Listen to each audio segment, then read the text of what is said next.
We'll do it live. No. We'll do it live. Fuck it. Do it live. I'll write it and we'll do it live. Fucking thing sucks. In 5, 4, 3. That's tomorrow, and that is it for us today. I'm Bill Griffin. O'Reilly. Thanks again for watching. We'll leave you with Sting and a cut off his new album. Take it away. Take it away.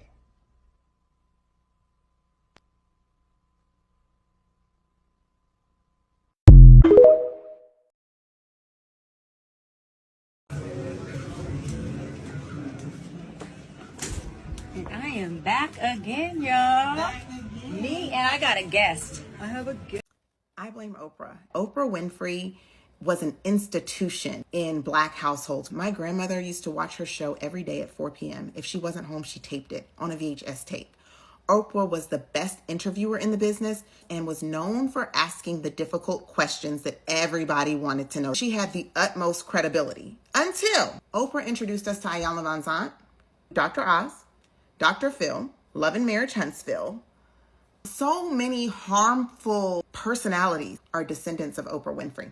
To whom much is given, of them much will be required. I have to believe that Oprah understood that. It's not fair, but I'm old enough to remember when people wanted Oprah to run for president. She needs to be held accountable because she has introduced parasites into our society and into our culture that we may never be able to get rid of. Oprah absolutely needs to come to the carpet. Harpo Studios is responsible for a lot of the bastardization of Black pain. We have allowed Black pain to become for entertainment. And then we sit around and wonder why Black women aren't respected, why we aren't humanized. Show me one person whose life Iyanla Vanzant has fixed.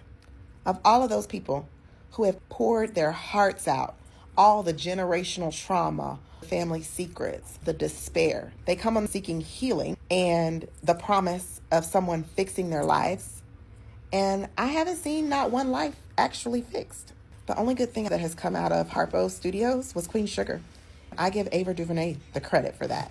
She is one of the most responsible stewards of Black creativity that our generation has ever seen, and I don't think we recognize or realize what a gift that is. To this day, Oprah has not come out and apologized for Dr. Phil, Dr. Oz, and the other parasites that she has unleashed. She unleashed these vile mutants, and then she pops up every now and then to re-release The Color Purple, which no one asked for, or to interview Meghan Markle, or to talk about Weight Watchers. She very irresponsibly wielded her platform and her credibility, and she needs to be held accountable. How did we get here? I was triggered by this whole conversation about Dr. Cheyyanne Bryant and Dr. Raquel Martin. How did we get to the place where we were using the need for trauma-informed care and healing for the purposes of entertainment, profit, and to the detriment of our people? Iyanla Vanzant. Fix My Life was the first time that I can remember tuning in to see people being promised healing in exchange for profiting off of their pain. It was the real life exploitation of the pain of our people. When I did my research, it was actually Love and Hip Hop. We all turned in to watch the pain of a Black woman who was going through an unimaginably hard and tumultuous situation with the father of her children who had run off and married another woman. The first episode of Love and Hip Hop aired on March 6, 2011, followed by Iyanla Fix My Life in November of 2012. Perhaps what I find most interesting about Iyanla's show Fix My Life is that while she did feature just ordinary people that wrote in or applied to be on the show for one reason or another, there was also a very interesting intersection of pop culture. The Braxtons went on there. Keisha Cole drug her family on there. Karrueche Tran was on there. They had an interest in targeting and exploiting people that we already had some familiarity with. It was intentional. They knew what they were doing. Love and Hip Hop is produced by Mona Scott Young. Mona Scott Young was also a producer on a show called The Ultimate Merger. It was supposed to be a mixture between The Apprentice and The Bachelor. They took one of The Apprentice's most infamous characters, Omarosa, and promised to find her love from a collection of suitors that were handpicked by Donald Trump and his executives. Mona Scott Young planned on cashing those Trump checks. You were running your mouth with him. I was running to the bank, sweetie, and depositing a Trump check. The show was a flop. One of their spiritual advisors on the show was none other than Dr. Cheyyanne Bryant. Jamal, is that you? Throughout this whole sick and sadistic situation, it became apparent that Black pain was profitable. So what would make a Black person trade their pain for public discomfort? The promise of healing. If they come and show us their pain, we're going to heal them. We're going to fix their lives. Isn't that the same thing that Dr. Cheyyanne Bryant is doing? The Rockefeller educational system, along with the system of the United States, has rocked so many of you people to sleep, and I am here to help wake you up. The way that other women are tearing down Dr. Cheyyanne Bryant because she is choosing to see patients without a license is disgusting. The programming of these systems are working overtime. They do not need to do the work because the people are doing their work for them. These systems were created to cause judgment and scrutiny amongst the people. Us, the people, we, the people who need one another.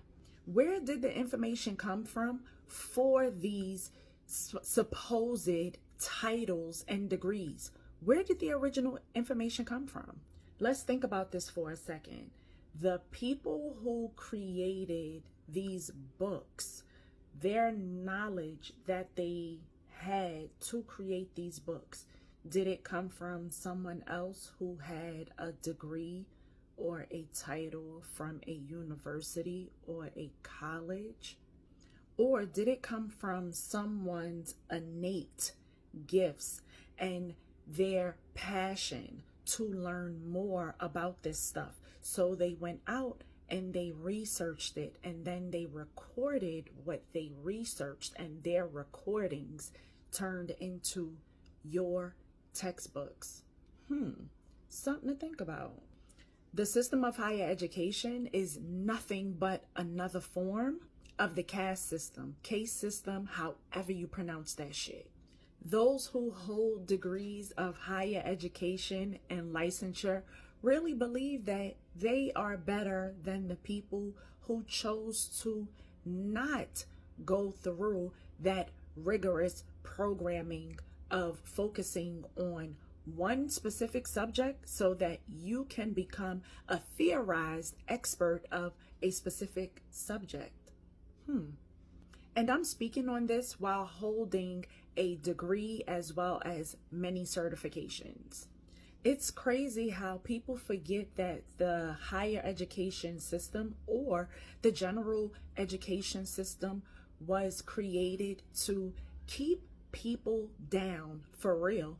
It was created so that you would forget about your innate gifts and skills that you were born with. It was created so that those who put themselves in control can mold you into the people they want you to be, so that you would not remember and realize all that you were capable of, so that you would not remember that you are limitless. Cheyyanne Bryant, by her doing what she's doing, she realized how limitless she was. And all of the other women who are speaking on it and who are speaking about all of their licenses and their degrees and their research from their dissertations and all of this shit, y'all are nothing but haters, because she is getting the recognition that she's getting for making the decisions that she's making. She is on these podcasts. She's, being interviewed. She sat on the panel, for what was that show? That podcast show? I can't even remember it, but I did go to see them one time. But you people are being haters, where we are in a time where women need to stick together more than anything. Didn't this system earlier this year or sometime last year basically state that a lot of titles and degrees that women held were no longer being recognized? Come on. We are in the times where people are stepping up more and owning their innate gifts more. At one point in time, did the shaman need to hold any type of degree or licensure to heal those that were, that would come to her to be healed? No. Did the chief need to hold any type of degree or licensure for her people to come to her for her leadership? Absolutely not. In my personal experience and observation, when people choose to go and further their education, further than high school, they do it with monetary thoughts and gains. No one is really doing this because of their passion, for the major that they're going in. They do it because they say, hey, if I do this, I can gain this much money and I can live this specific life, instead of tapping into their purpose of what they were put here for, their innate skills. Whereas when you do the work that you were put here for, it no longer feels like work, and you serve those who you were put here to serve, because every type of work that we do, it is to serve the next person. Some of the videos that I've seen where the people are coming down and talking down on her the hardest are people who are like therapists and clinicians and things like that. Whereas I did therapy for 20 plus years. I sat in front of many different therapists, and there was never a resolution to any of my issues, because their job, just like in the medical field overall, is to keep you coming back as their patient. They do not get to the root issue of the problems. They suppress them so that you can stay on whatever form of medication they're giving to you. Hey there, yep, I'm calling y'all out. And this topic, I hold it a little more personal, because I once had a friend who held a master's degree and wanted to tell me about her, the amount of money that she was making. And then when I let her know that me with my little associate's degree and my professional license was making about $10,000 to $12,000 more than her at that time, she was appalled. What I've learned, when people go for these master's degrees, what they're learning is critical problem solving skills. Whereas if you were not programmed from adolescence, you would not believe that you needed someone else to solve problems for you. You would have just been able to learn how to solve problems on your own. And then you wouldn't need to pay additional money for someone to teach you how to think critically and how to solve problems critically as well. That was something else that I learned from that friend who held her master's degree, because she couldn't understand how I could come up with so many resolutions just like that to solve problems. And she said, damn, you have a brain like a person who, completed a master's degree program. No, baby, I just hold on to my innate abilities and my innate skills so that I did not give in to the programming so much and forget who the fuck I am and what the fuck I came here to do. But this here also shows that those who completed those master's programs as well as those doctorate programs, they were also taught to judge those who did not want to further their Rockefeller education like they did. They were taught to criticize those who are confident and who trust themselves to utilize their creator-given skills. Rockefeller, your programming has worked. I root for the natural healers. I root for those who step into their innate powers so that they can help heal those who need real resolution to their issues. Because those people are just taught by the creator to not keep their clients as their clients forever, unlike Rockefeller's programming. This is what she meant when she said she didn't want to practice under a license, She makes more money without it, and doesn't have to be constrained by standards and ethics. She doesn't have a governing body. There's nowhere that if you are unsatisfied, you can appeal to, complain to. There's nothing. There's no standards for her. But $350 a session, you know what this is giving to me? Grift. And she's reminding me more and more of Dr. Umar. That's what it's looking like. The appeal is that she's a beautiful woman. She has quite a bit of intelligence, education behind her, but she wants your money. But it's not our money like the average, everyday black folk. No, it is the rich.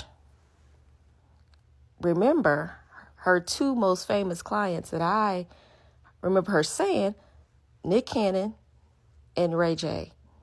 Those two clients alone says she not good at what she do. Because those two losers have not improved at all. They just giving her money, paying to be in her presence. Because what we have seen of them, nothing's working over there. Hey y'all, I am Dr. Nicole K-Mac. I am a licensed clinical psychologist, and yes, I have more thoughts on this topic. Number one, this is the same person who got on social media, and I want to say in interviews, podcasts, whatever, and talked about who was in her DMs asking for therapy. And I'm pretty sure she said she worked with the person providing therapy, but she gave his name. She's also the same person that said, my client wrote the intro to my book. Here is the thing. When you are in a therapeutic relationship, it is a protected relationship. Your information, the content of your sessions, the identifying information is all protective. That is why we have HIPAA. That is why there are guidelines. That is why it is a requirement of professionals being licensed. If there is a violation of any of your rights as a client and your provider is not licensed, who do you report them or that violation to? At some point, we have to recognize that although people have the platform, although they may have a chain that says doc, although they present themselves as experts, at some point, depending on how you present yourself, what you're doing could be causing more harm to the field than helping people within the field. I just had a conversation with somebody on Threads who posted this. Cheyyanne Bryant never referred to herself as a therapist. So I then posted the receipts of her actually presenting herself as a therapist. This is something that is posted on her highlights right now, where she posted an article written by someone at NBC where they referred to her as a marriage and family therapist. This is posted on her page. When I showed this to the woman on Threads, her response was this, essentially saying that that's an article saying that she was a therapist. That's not her saying that she's a therapist. If she reposted an article that was written by her, calling her a therapist, that is her intentionally spreading misinformation. And when it comes to these small publications, everyone knows that you can write in or pay to have an article written about you. And even if that wasn't the case with this particular article, they did not just claim that she was a marriage and family therapist out of nowhere. They got that information from her. I also mentioned the fact that there is a video out there where, while telling a story of a past client, she said these words.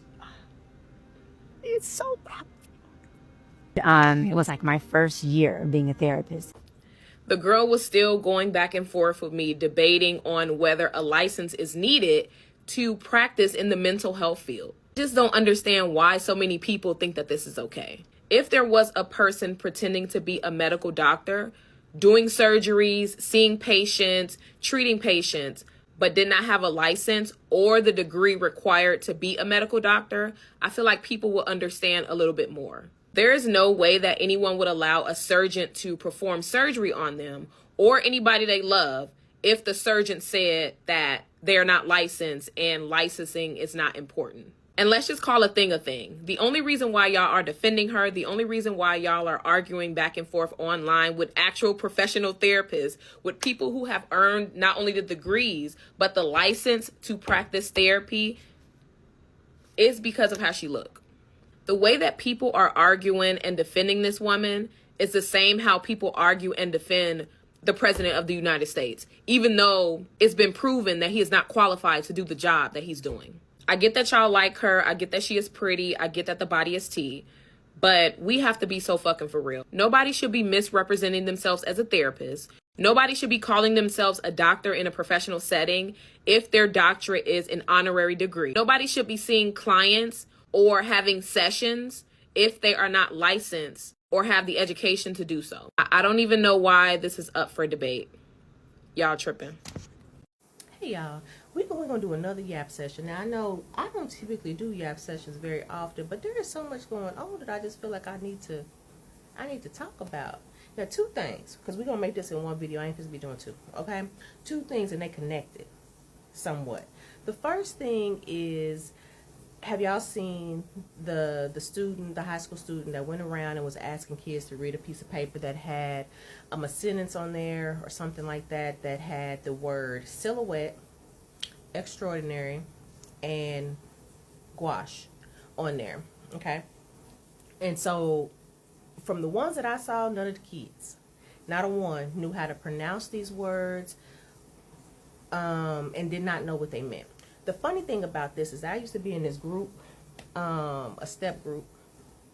Was it a singing group? Either way, you know, 80s baby, we be doing a lot. And our literal name was Silhouette. And so I found it so weird that this is the word that they are struggling with. Either way, that's not the point. My question is to the parents. Do y'all no longer do like the pizza parties if you read a bunch of books, or what was that called, the Book It program or something like that? I can't remember. I'm showing my age, so I can't remember what it was. Or the Scholastic Book Fair. Now I was the kid that had my Scholastic Book Fair order form completely read, discussed with my family, budgeted, and filled out before the book fair even got there. I was ahead of time. I was always making sure I got my pizza parties or my individual pan pizza, whatever you, pepperoni. I wanted them pepperoni, thank you. Not cheese, pepperoni.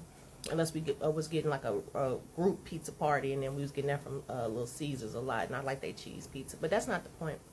The point is, where are the parents out of these kids? Like, are we not working on building their intellect outside of what is required in the school? Because let's just be honest. The American school system is trash. It was pretty trash when I was going. Are we not having like extra books or things like that that we require of our kids to read? Because I know I had book reports. I was still in school. In fact, I graduated. I think I only needed like 22 credits to graduate from high school. I graduated with probably like 30 credits because I was just going to school in the summertime sometimes. Because I like to learn stuff. Anyway, the second thing that I wanted to talk about is something that is going on, this discourse between, what is that girl name? Dr. Cheyyanne Bryant and Dr. Raquel Martin. Now, I'm going to chime in as a doctor. Now, I'm going to say this. I have a ED, okay? An education doctorate in the field of counseling psychology. Now, that is different from a PsyD. That is different from a PhD. That is different from an MD. That's different from a JD. They're all different, okay? That is your line of education that you receive, okay? That's the path. That's the direction that I chose to go. I chose to get an ED because at the time of me getting my doctorate, my mother was going through stage, I believe it was 3B breast cancer. And I made a deal with her that I would not put my degree on hold, but I also was not leaving her to go get no damn doctorate. Okay? If y'all don't know, I'm a breast cancer survivor as well. I had breast cancer almost 10 years to the date after my mother ended up getting breast cancer. I say all that to say this. I also have a license, okay? And in my Work It Out Wednesdays, y'all always hear me say, hey, Wallflowers, my name is Dr. Nichelle Wall, licensed mental health practitioner or professional or something of that nature. Because I need y'all to know this is not opinion-based, okay?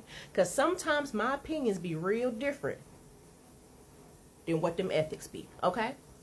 And because I am held to that standard, that license that the state of Texas has given me, when I took that National Counselor Examination, the NCE, that is now housed under the NBCC, I have a requirement to show up a different way. I have a requirement to show up and make sure that I'm not doing no harm to nobody. Now, that's not to say that you can't go out there and be a life coach. Go be a life coach. Get your little certification. Ain't nothing wrong with that. A lot of us got other certifications and other things. Certifications is still on the line of knowledge, getting more and more knowledge. But it is not the same as having licensure, because you have a different set of regulations and requirements, continuing education. You are held to a higher standard. And I don't know about you, but I'm going to need somebody to be held to a higher standard when they're dealing with my mind or my body. Because a cosmetologist got a license too, you know. A dermatologist is different than an esthetician. Now, they can be the same because maybe they got both. But the point I'm trying to make is, don't let pretty politics, respectability politics, or any of that other psycho babble crap that you may not understand get you in a situation that you're not going to be able to get out of. It don't make no sense. And that ties me back to my first topic, okay? Because we have a lack of knowledge and a lack of information that is running amok in the communities that we live and breathe and work in, a lot of people don't know that what Dr. Cheyyanne Bryant said is actually false.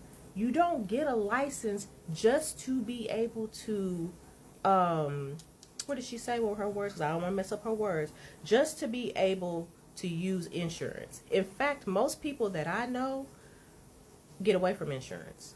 I use insurance because I want people to be able to use whatever product they can to come and see me. I have people that are on Medicaid, Medicare. I have people who use their Obamacare, ACA insurance. I have people who use the insurance that their job provides them. I also have private pay people. Okay?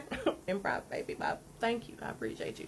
But the point I'm trying to make is Dr. Raquel Martin said the correct thing.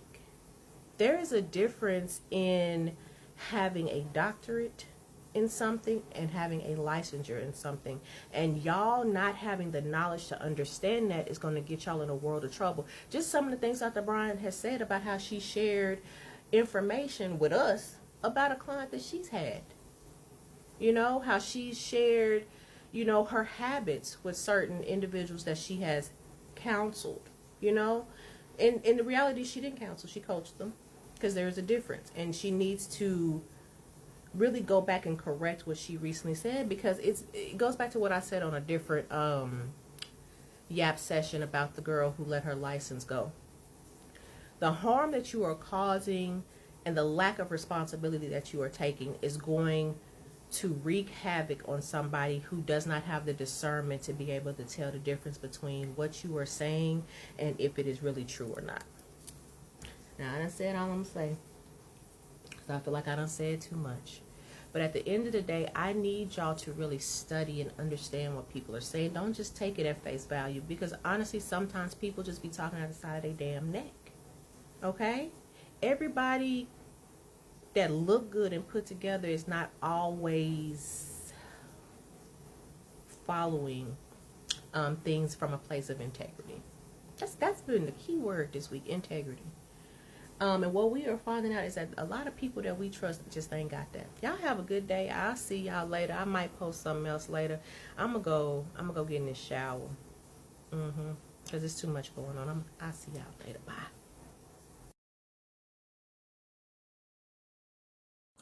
As someone who did the work to get their license, I'm going to say this one thing and I'm going to be done. A psychology expert life coach is the equivalent to a veneer technician. So Dr. Cheyyanne Bryant is to mental health what a veneer technician from Instagram is to dentistry. She can do whatever you want to do with that information, because I will not be explaining any further. I did a video previously about the large amount of grift in the Black community, and I talked about that category of people who have a lot of like Black pastor in them, a little bit of the church isms, Black colloquialisms, and then they mix that with just coming home from doing some fed time. You know, so there's a certain type of shape shifting that they do. But there is another category where people throw doctor in front of their name and pretend to be highly educated. And they use terms that are widely accessible to anybody. If you just have Google and now a little bit of AI, and they use that terminology to pretend to have a particular type of expertise that they do not have. And if you dig deeper, the nuance, everything falls apart. I'm telling you this because Dr. Raquel Martin had the most graceful and glorious read of Cheyyanne Bryant. I'm gonna say Cheyyanne Bryant because I don't know her credentials. I know she's a great podcast caster, and when I had looked her up, it said she went to the University of Phoenix, and I don't know. So I'm just no shade. I know what Dr. Raquel's credentials are. I don't know Cheyyanne Bryant's real credentials, and so there's quite a large dichotomy between the two of them. Besides the point, listen. People are coming for Dr. Martin because, you know, Cheyyanne is their favorite. You've seen her all up and down your timelines. She's on your favorite podcast. She was on Teen Mom, evidently. She has created this celebrity status. And if you don't know, she recently talked about how she gave up her licensure. Okay, she's on Joe Budden. And she gave it up.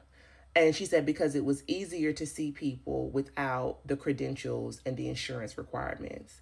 And Dr. Raquel said it's a very clear lapse of ethics. Just very clear. And Dr. Raquel is a doc. We know her credentials, okay? The girls didn't like that. And so I want to share an analogy about why I think people coming for her and dragging her is absolutely egregious. I am an attorney who has a Juris Doctorate, right? I got my degree from them people law school. I then took the bar exam and I passed it, which means that I am a licensed attorney.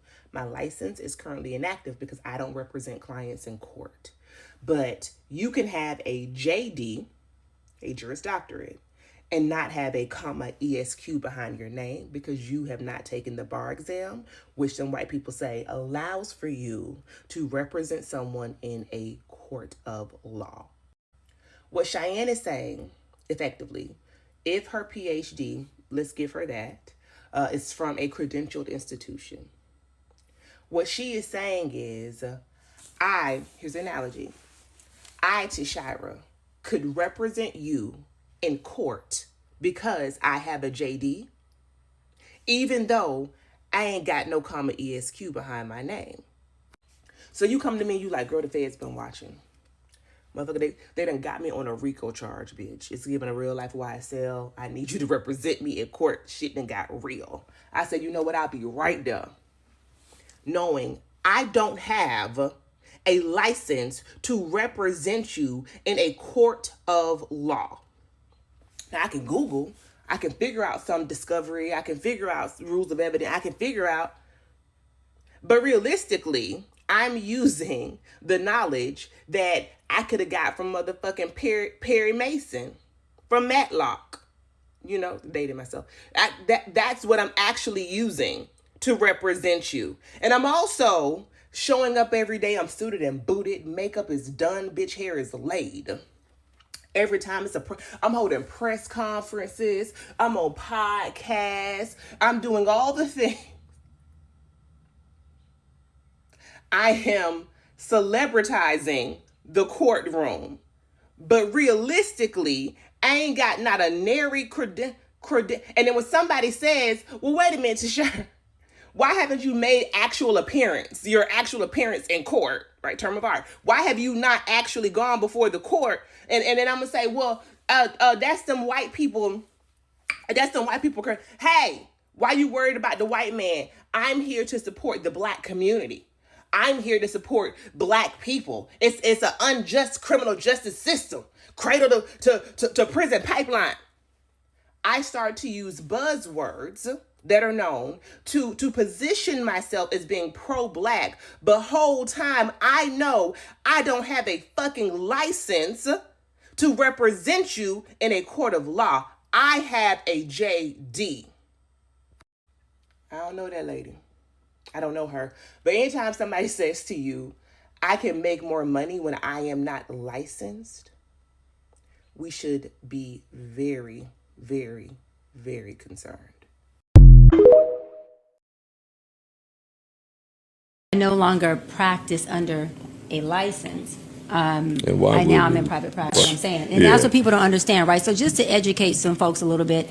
Hello, my name is Dr. Raquel Martin. I'm a licensed clinical psychologist, professor of sciences, and podcast host who specializes in Black health and well-being. And I want to break down a clip from the Joe Budden podcast featuring someone who presents herself as Dr. Cheyyanne Bryant. But before we dive in, I want to make something incredibly clear. Having a doctorate does not mean someone is a licensed mental health professional. You can have a doctorate in literature and be unlicensed, and you are still a doctor. You can have a doctorate in education and hold an LPC, being a licensed professional counselor, and you are a licensed mental health professional, and you are still a doctor, but your doctorate is not in psychology.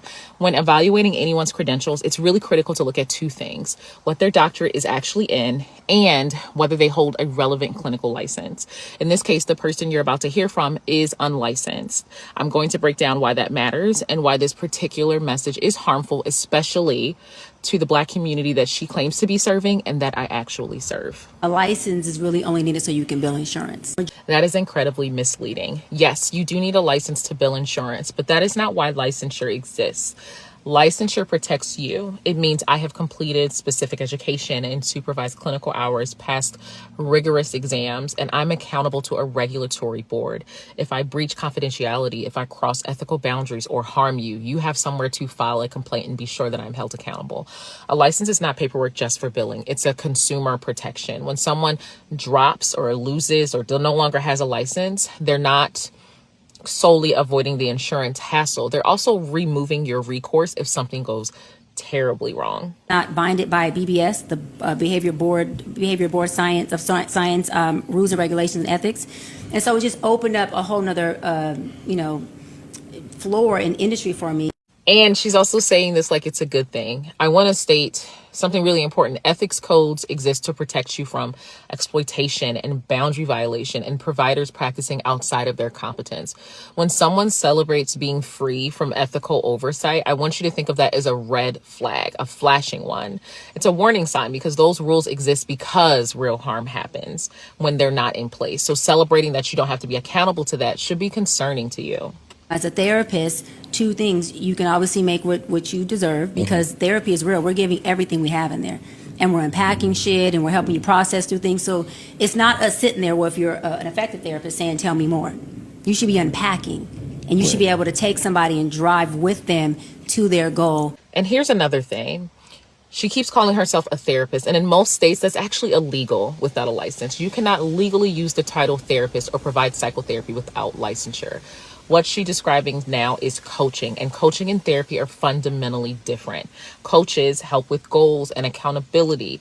Therapists are trained to diagnose and treat mental health conditions, trauma and depression and suicidality and psychosis. If someone with untreated bipolar disorder or PTSD thinks they're getting therapy from a coach, they're going to be seriously harmed. These are actual conditions that go undiagnosed and untreated, especially within the Black community. My clients, the truth is that in order to bill insurance, I have to diagnose you. And you only get about 6 weeks. In order for me to get 6 more weeks approval, guess what? This frames diagnosis as something imposed on you solely for insurance purposes, and that's backwards. A diagnosis isn't a billing trick. It's clinically meaningful information that guides treatment. And the 6 weeks claim is also not accurate across the board. Now, I'm not saying that we should not be addressing insurance, because we need to rise up when it comes to insurance authorizations, like we very much do. That is a different video. But insurance authorizations vary widely by plan, diagnosis, and medical necessity. Many people receive months of years of covered therapy. And she's also making it sound like licensure forces short-term diagnosis-driven care. And that's just simply not how it works as someone who is actually a licensed mental health professional. Majority of people who know that in order to bill insurance as a therapist or a physician or a psychologist, psychiatrist, you have to diagnose. So what do they rather do? Pay out of pocket. That's what I And do. so when I realized that, I thought, well, okay, it may create a gap within our community, our Black community, who can't afford health care or afford mental health services. I hear the concern and the access problem is real. Her solution, unregulated, unlicensed coaching, isn't the answer. And there are a wealth of licensed Black therapists, he, she, and they, Black-owned practices, sliding scale clinics, community mental health centers doing this work with their licensure intact, keeping their credentials because their clients deserve protection. The solution to healthcare access gaps isn't removing safeguards. It's expanding access to regulated care. It's providing more scholarships for people like us to get the training necessary. It's more support group. It's actually mutual aid, but it's not what she is stating. I'm in private practice. I make much more money. It allows me to have more leverage and really be hands-on with my clients. I'm not binded by BBS, the Behavior Board Science rules and regulations and ethics. And I want to be honest about what's really happening here, because the messaging is awful to me. The pitch to potential clients is, I can give you more personalized care. The pitch to herself is, I make significantly more money and I'm not bound by any kind of oversight. And those are two entirely different things. And when your financial incentive is disconnected from professional accountability, that is a conflict of interest. However, she is not bound by anything when it comes to conflicts of interest, because the only thing that she is bound by is the limits of her own ethics and morality. Look, coaching has real value, and y'all know I hold real coaches down. If you want goal accountability, a coach can help, but coaching is not therapy, and no coach worth their salt will say anything other. If you're dealing with mental health like anxiety and depression and trauma and these other things, you deserve a licensed mental health professional whose conduct is subject to oversight. And I know it sounds like gatekeeping, but it's truly basic safety. And it's important in communities where access has been denied historically. The answer has never been fewer protections for us as Black people. It has always been more access to regulated, accountable care, because we deserve that. And I also want to address that it took me some time to think about doing this video, because as a Black woman, it's just been really, really tough for us as Black women. And as someone who states that they advocate for the Black community, he, she, and they create programs for the Black community, is the founder of the largest mental health and education community for Black women in the country. I totally understand where we're at when I'm holding my programs and things of that nature. But I do want you to know that I always state that my Black love is also accountability. And being Black does not mean that when I'm dealing with other Black people, I'm pro-Blackness no matter what you do. That's just never going to be the case. So I don't want you to, I don't want to hear anything about like, oh, this is an attack on a Black woman. It's not solely, it was the aspect of supporting Black people was never about supporting just Black people no matter what they do. It's supporting Black people in love and also having accountability. And these messages are wrong, and they have been wrong, and they have consistently been wrong. And and as someone who has the size of a platform that I have, I think it's important for me to share psychoeducation and information, because I understand the significance of it. And I understand the significance of it because I'm actually working in this field. This is a really harmful message. And I do understand that there's this aspect of like things are entertainment, but these things are harming us. And I know they harm us because I'm actually working in the field. I am a doctor who creates content, but I do want to state that when I say the titles in the beginning of my video, I'm actively doing that work. I'm actively conducting research on Black identity development and mental health and well-being of the Black community. I am actively practicing as a licensed clinical psychologist and see patients weekly and have been seeing patients for over a decade. I am actively a professor and working with youth, I am actively a health educator when it comes to training clinicians in cultural humility so that they can serve us better. And I think one of the reasons why a lot of individuals will say it's not that deep or state that it's just entertainment is because, one, you think mental health in psychology is just folk wisdom, and it's not, it's a science. And two, you guys are very insulated from the field that you claim to be discussing because you don't work in that field and you haven't in quite some time. But as someone who walks into the offices and sees the clients and goes to the talks and does the community programs, we are struggling. And in these little entertainment only pieces that are spreading misinformation, you're doing more harm for the Black community than you know. And the reason why you don't know is because you're so insulated from the Black community. You just sit in front of these mics and you make all these money and you do all these Patreons and you wear these crazy hats and you do all that. But I would actually say I don't see these kind of places as pro-Black. I don't. And the only way you would know that is if you did the work that I do. And you're never going to, because one, you're not qualified. And two, it would break you down. It will break you down every single day. I've never heard so many people saying licenses and degrees didn't matter until more Black people started getting licenses and degrees. Pretty don't mean safe. I need y'all to hear me on this one. So I've been seeing clips of Dr. Cheyyanne Bryant on the Joe Budden podcast, right? And listen, I'm not about to debate licenses and credentials because you guys, I leave that up to the experts, the professionals, and y'all can go find their videos in which they talk about that. I'm going to talk about something else. What I want to talk about is looking at how pretty privilege moves. Because let's get real, when somebody looks good, presents right, smiles good, smells good, people start to relax. They let their guard down. And that's human nature. But when you know you have that effect on people and you choose to present yourself in spaces with vulnerable people, that's something else. We got to start asking questions. See, my spidey sense has been up since day one on her, because the first time I ever learned about her was through Basketball Wives. She was a friend of Jackie Christie's. And it's like, well, you're going to give advice to everybody, but Jackie Christie is your messy ass friend? Girl, all credibility lost. Now, fast forward, you're watching how she move. You're watching this stuff. And I need my community to hear this. Everybody that looks like you, smiles at you, talks like you, they not for you. Sometimes those people are banking on you to trust them because of that. And when it's all said and done, you left with empty pockets and an empty soul. So I'm asking y'all, is this pretty privilege or is this exploitation? Let's talk about it. What Dr. Raquel said is the fact. It is the fact and it is the truth. You want the title of a doctor without the work. You want the title of a counselor, of a psychotherapist without the work. And the actual people who have done the work, who have gone through the rigorous training to get to that title, to get to that license, they are telling you all the truth. But yet, y'all want to listen to other people who haven't done the work. Black psychologists make up about 5% of psychologists' population in America. 5%. Do you know what it takes to go through the training to get there? Do you know what Black mental health professionals have to go through in the field? Do you know what Black licensed psychotherapists have to go through to get licensed? We are not going to let anyone damage the integrity of Black licensed mental health professionals, Black academia, Black researchers, Black supervisors, Black mental health professionals who have done the work, gone to school, done the hours, took the exam, clinical hours to get to that. We are not going to let anyone damage the integrity. Already Black mental health professionals, Black researchers, Black academians are being side-eyed in the field. Already we have to prove why we want to serve the people we serve. We want to prove why Black mental health is important. We want to prove why African mental health is important. We want to prove why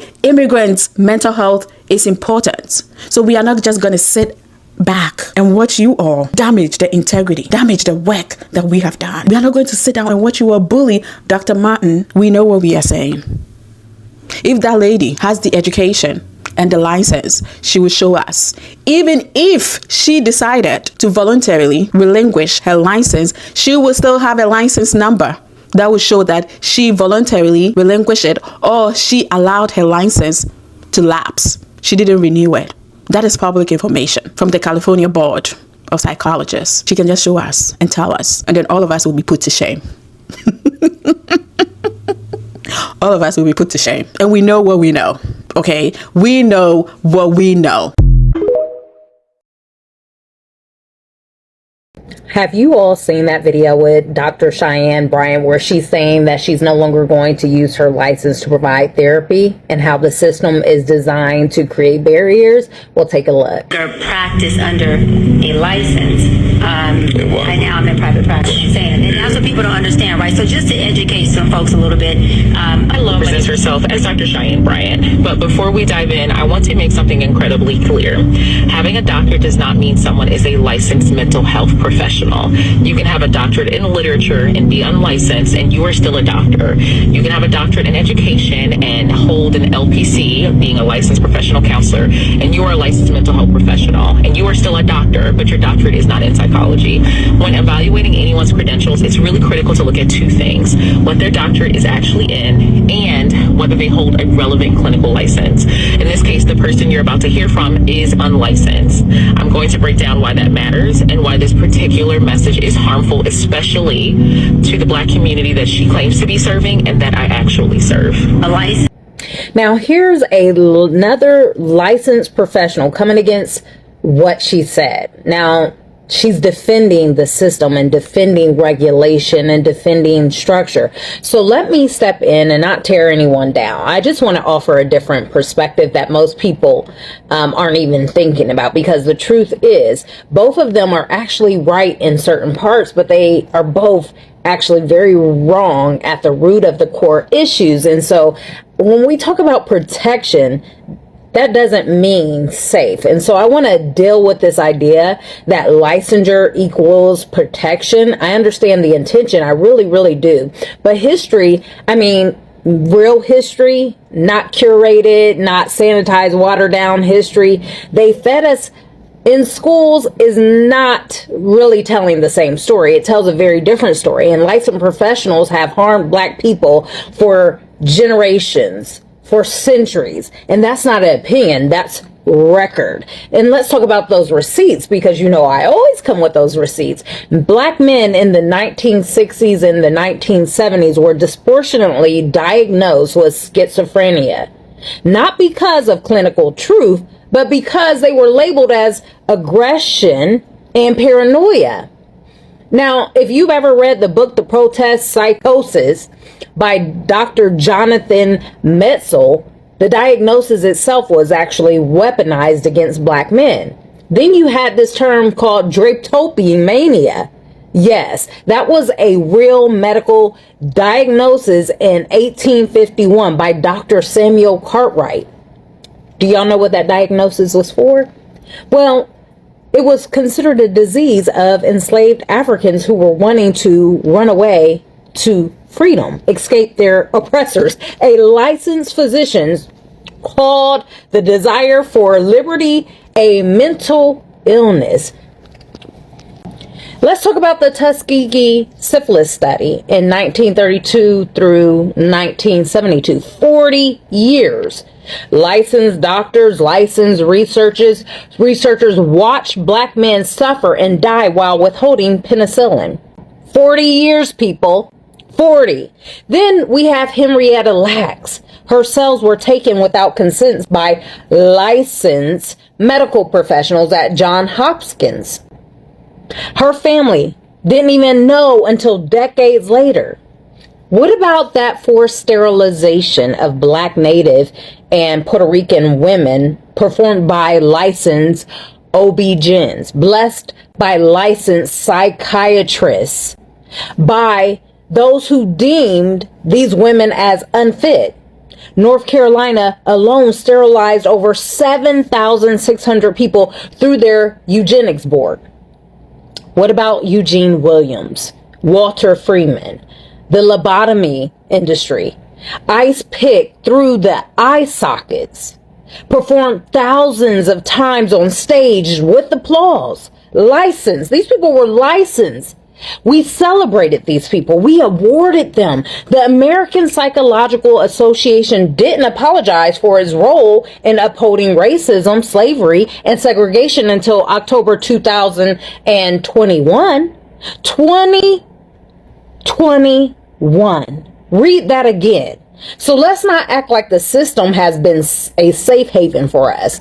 It's only been a weapon. A license is really only needed so you can bill insurance. That is incredibly misleading. Yes, you do need a license to bill insurance, but that is not why licensure exists. Licensure protects you. It means I have completed specific education and supervised clinical hours, passed rigorous exams, and I'm accountable to a regulatory board. If I breach confidentiality, if I cross ethical boundaries or harm you, you have somewhere to file a complaint and be sure that I'm held accountable. A license is not paperwork just for billing. It's a consumer protection. When someone drops or loses or no longer has a license, they're not solely avoiding the insurance hassle. They're also removing your recourse if something goes terribly wrong. Not binded by BBS, the behavior board science rules and regulations, ethics, and so it just opened up a whole nother floor in industry for me. And she's also saying this like it's a good thing. I want to state something really important. Ethics codes exist to protect you from exploitation and boundary violation and providers practicing outside of their competence. When someone celebrates being free from ethical oversight, I want you to think of that as a red flag, a flashing one. It's a warning sign because those rules exist because real harm happens when they're not in place. So celebrating that you don't have to be accountable to that should be concerning to you. So let's talk about this idea of competency, because competency does not equal character. Because you just said, doctor, that licensures keep people within their scope. But let me ask you something for real. Since when did education determine morality? Listen, I hate to be the one to bring up a movie on into this, but the picture is too perfect to ignore. I mean, y'all remember that movie, Hannibal Lecter? One of the top tier psychiatric doctors who was brilliant, highly trained and licensed, and the whole entire time he was a cannibal. Now, before you tell me that's just a movie, let me give you the real roster, because I mean, we do have real life examples, okay? What about Dr. Walter Freeman, who performed nearly 3,500 lobotomies, many on women, many on children, many without consent? He was a licensed neurologist, and he was actually praised in his time, and he destroyed lives, including Rosemary Kennedy's. What about Dr. J. Marion Sims? He was called the father of modern gynecology, performed surgical experiments on enslaved black women, including Betsy, Lucy, and others, without anesthesia. He was licensed, okay? Some still standing, statues. What about Dr. Harold Shipman? He was a licensed British physician, and he murdered an estimated 250 plus patients. One of the most prolific serial killers in history. The license meant something. What about Dr. Larry Nassar? Y'all remember him? He was a licensed sports physician. He was sexually abusing hundreds of his young athletes, including Olympic gold medalists, for decades, while every credential was current and every supervisor signed off on it. What about Dr. Joseph Mengele? The angel of death. That's what they used to call him. Licensed physician, a PhD in anthropology, experimented at Auschwitz. Education didn't make him righteous. It made him more efficient to do what he was doing, which was evil. Okay? So I want y'all to understand, a license does not mean a person is good. It means they were approved by a Luciferian system to get away with what they do. And a system can be and has been corrupt for quite some time. As a therapist, two things. You can obviously make what you deserve, because therapy is real. We're giving everything we have in there. And we're unpacking shit, and we're helping you process through things. So it's not us sitting there with your an effective therapist saying, tell me more. You should be unpacking. And you should be able to take somebody and drive with them to their goal. And here's another thing. She keeps calling herself a therapist, and in most states that's actually illegal without a license. You cannot legally use the title therapist or provide psychotherapy without licensure. What she's describing now is coaching, and coaching and therapy are fundamentally different. Coaches help with goals and accountability. Therapists are trained to diagnose and treat mental health conditions, trauma and depression and suicidality and psychosis. If someone with untreated bipolar disorder or PTSD thinks they're getting therapy from a coach, they're going to be seriously harmed. These are actual conditions that go undiagnosed and untreated, especially within the Black community. Now, sis, who taught you ethics? Because let's be real. Now, I want to talk about this because this is where it gets uncomfortable for some people, and honestly, it should. See, because you keep throwing around words like ethics, standards, and morality. But baby, let's be honest.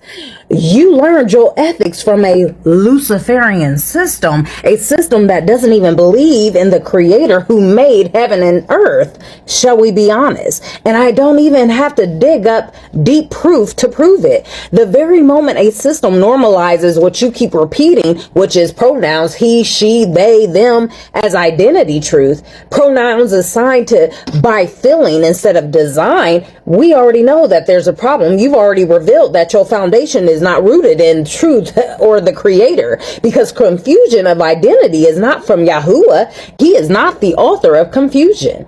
So now I have to ask the question that nobody wants to sit with. How are you going to define truth when the system you trust rejects the one who created the truth? Right. And here's the part that should wake everybody up. You are being guided, diagnosed, and healed by the very same system that enslaved you. I must clutch my pearls. And we're supposed to act like that's normal? No, boo-boo. Let me bring those receipts, because the 3/5 compromise of 1787, Black people were written into law as 3/5 of a human being and reinforced by the intellectual and scientific voices of that day. Licensed, educated, approved by their Luciferian system. What about Sigmund Freud, celebrated as the father of psychoanalysis? Built much of his framework around sexuality applied to children, family, relationships, and dreams. Society cannibalized him. The Bible would call it perversion, wouldn't it? What about Alfred Kinsey? His groundbreaking sex research included data sourced from the documented abuse of children. Yet, his work still shapes modern sexology and university curriculums to this very day. What about Margaret Sanger, founder of Planned Parenthood, celebrated by many, awarded honors, and openly tied to eugenics movements that targeted the Black community, who we know are the real Jews? Her words are public record. I mean, we can go back and look it up, right? What about Henry Kissinger? People with documented blood on their hands handed the Nobel Peace Prize, the world's highest honor for peace. And yet you have today's headlines, intellectuals, professors, and tenured researchers openly defending and, in some cases, attempting to normalize incest, pedophilia, under academic language like minor attracted persons, tenured, awards, book deals. And this is what you call a structured system? Let me get this straight. You trust the system that demonizes you, that dehumanizes you, to now define your mental health and your identity? See, that's not protection. That's indoctrination. The part about this, I make much more money. It allows me to have more leverage and really be hands-on with my clients. I'm not binded by BBS, the Behavior Board Science of Science Rules and Regulations and Ethics. And I want to be honest about what's really happening here, because the messaging is awful to me. The pitch to potential clients is, I can give you more personalized care. The pitch to herself is, I make significantly more money and I'm not bound by any kind of oversight. And those are two entirely different things. And when your financial incentive is disconnected from professional accountability, that is a conflict of interest. However, she is not bound by anything when it comes to conflicts of interest, because the only thing that she is bound by is the limits of her own ethics and morality.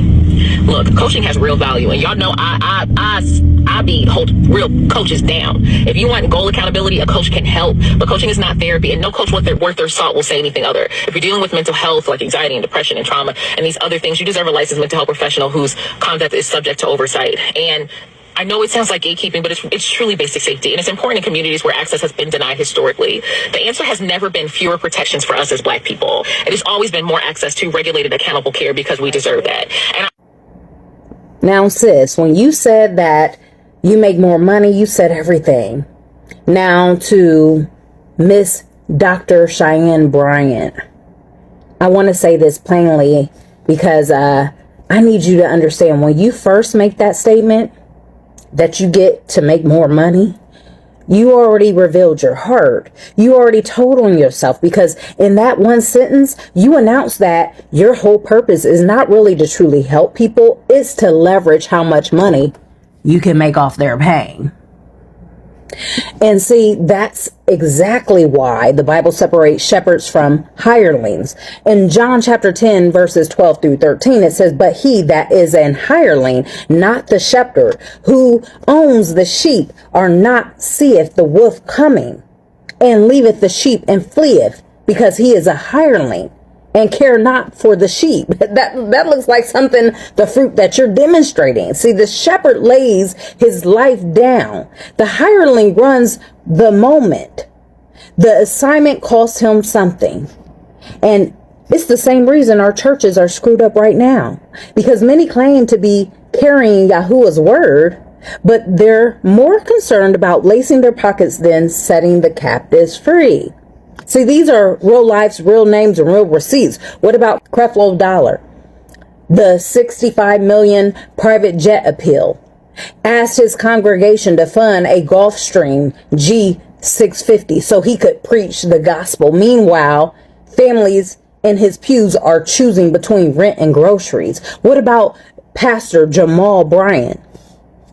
He went viral for his now infamous Lamborghini sermon and the Sunday best prosperity culture, while real saints in the pews still bound, still broken, still searching for actual deliverance. What about Kenneth Copeland defending private jets on television by saying he can't ride in a tube with a bunch of demons? Net worth in the hundreds of millions. The sheep keep sowing though. What about Benny Hinn? Admitted himself late in his career that he had overemphasized the prosperity gospel after decades of milking the message and profiting off of it. What about Bishop Eddie Long, Carlton Pearson, Todd Bentley? We also have many more. Shall I name them? Names the church doesn't want to bring up, but every one of them was licensed, credentialed, and platformed. So yes, the secular system has issues, but a heart driven by gain instead of genuine healing will always go bad. See, that's not just a system problem, that's a spirit problem. But I even want to go deeper, because this is the part that nobody wants to say out loud. You called it therapy, the therapist, but let me break that word down for you. The rapee. The rapist.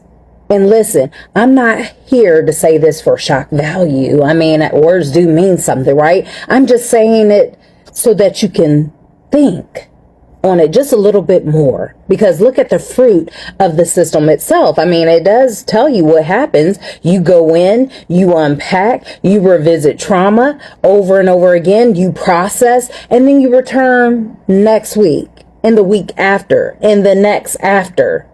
And many people stay in that loop for years, not delivered, not free, just managed. The system is designed to manage, not necessarily to resolve or break you free, because see, resolved people don't pay co-pays or insurance. And then comes the prescription pad, psychiatrists, prescribed medication based on what they call a chemical imbalance. But here's the little dirty secret that they don't want to put in commercials. The chemical imbalance theory was never really proven. We know that it was a lie. Well, in 2022, they decided to come out and share that it was a lie. A major umbrella review published in the Molecular Psychiatric Journal by Dr. Joanna Moncrief and her team concluded that there is no convincing evidence that depression is caused by a serotonin imbalance. The very foundation of the SSRI marketing machine collapsed. Yes. So what was the whole point? Well, maybe it was to sell pills, keep you on those pills, make big pharma rich, sedate the systems, and then it never touches the actual root of your problem as to why you are experiencing depression and mental illness. Meanwhile, the Bible, the original diagnostic manual, already told us where the real fight is happening. Ephesians 6:12 tells us we fight not with flesh and blood, but with principalities, powers, and rulers of darkness of this world against spiritual wickedness in high places. So how are you going to treat spiritual battle with purely psychological models? How are you going to medicate a stronghold? How are you going to talk therapy your way out of generational covenants and demonic assignments? You have a system that ignores the creator and yet does everything in its power to disprove him. They call it science like you did, but Yahuwah's word said it first. Science is just now catching up.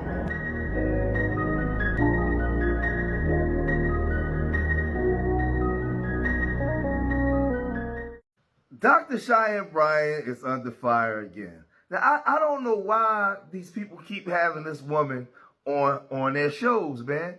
Dr. Cheyyanne Bryant, man, she come. This is funny. You know, she done been on Cam Newton's show. She got exposed. Tasha K exposed her. She went over to Paul Pierce, and Paul Pierce just laid her out. Paul Pierce said, "Ain't you from Inglewood, man? I know you. I know how you get down." And he really exposed her. He had her on there stuttering, right? She's one of the women that always try to come on there and tell you what to do, how you should be doing things. She ain't never been married, never had no kids. She's been allegedly exposed as being part of the Skittles crew, a whole bunch of stuff. But she's supposed to be a doctor, right? But she's under fire because a lot of people have been questioning, you know, the way she does things. Now, she went to this party and she had on this scantily clad clothes, right? See-through, cooch lips hanging out. I mean, like literally hanging out to the point where she had to cover herself, right? She out there and she went on the Joe Budden's podcast and they was basically, you know, pressing her like, yo, how you a doctor and you out here giving these young women advice and you out there, you got your boobs out. I mean, literally your cooch hanging out because you got this lace see-through with no drawers on, no nothing. Like you just wilding out, right? And, you know, they asking her that, but she getting pushed back to the things she say and she just start like, you know, in Dr. Cheyyanne Bryant fashion. Let's get off into it. Because I'm a start off so slow. Y'all so nasty. Stupid, Y'all dog. so I thought you looked amazing. Listen, I think it's but, too. and this is the other thing, right? Yes, it was a black tie affair. Mm-hmm. But Jeezy's rapping about trapping and dope dealing and hood stuff. So, I mean, it wasn't like I was at an opera. You was on your trap queen. A gospel. I mean, I'm at a gospel concert. You know, so it was, for me, I had a tail behind my little lace, and it was black tie for me. And again, remember, like Doc rolls how I want to roll. I'm not here to be validated by anybody. I liked my outfit. I liked it. Even when I got downstairs in Vegas, I looked and I told my best friend, I said, girl, I was like, I don't know. This is validating. I don't know if this is going to be black tie. And then I looked again, I said, you know what? I'm rolling with what I want to wear. All right, but that's different though. Yeah. Like, because you acknowledging that's not black tie. You just saying I wanted to do this anyway. That's cool. She said the tail was her version of black tie, Freeze. Yeah, that's what I did say. But I understand you, but that's we know what black tie. Like, would you wear that to a wedding? To if it's a black, would you wear that to the Oscars? That's why I said I wouldn't wear it to a wedding. I got a question for the public. This should be an interesting one. And please, just be honest. Would you prefer someone to have credentials or experience? when it comes to certain conversations, especially when it comes down to relationships, dating, and things of that nature? Or can you do with a blend of both? I seen a post where Joe Budden is talking about Dr. Cheyyanne Bryant, and we've been down that rabbit hole before. I think she's a grifter personally, but you know, you have your audience that listens to her, Fresh and Fit, and a long list of other names, but everybody doesn't have the degree, the plaque on their wall. So it's like, what do we really care more for? The person who has their ink dried on that piece of paper that says they're qualified to talk about this, or someone who has literally been in the trenches and went through hell and back, and they tell their story in a different way? How do you approach that?